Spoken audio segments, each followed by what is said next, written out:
அடிக்கடி சுளுக்கு ஏன் வருகிறது?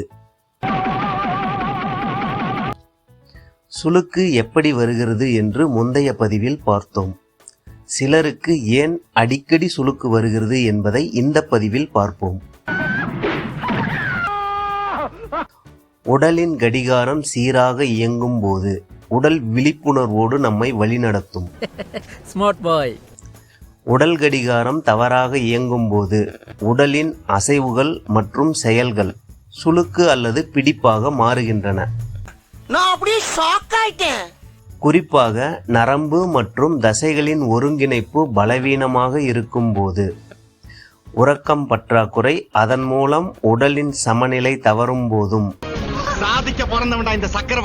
ஏற்கனவே உருவான சுளுக்கு முழுமையாக குணமடையாத போதும், தொடர்ந்து வரும் மன அழுத்தம், பதட்டம், பயம், கவலை,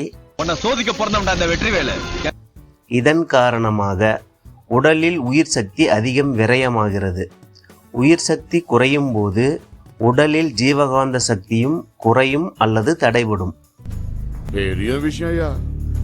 இதுவே உடலில் அடிக்கடி சுளுக்கு உருவாவதற்கு முக்கிய காரணங்களாக உள்ளன. ஆழ்ந்த உறக்கம், போதுமான அளவு தண்ணீர் குடிப்பது, மனதை சமநிலையில் பராமரிப்பது, இவையெல்லாம் ஒன்று சேரும்போது சுளுக்கிற்கு நிரந்தர தீர்வை தரும்.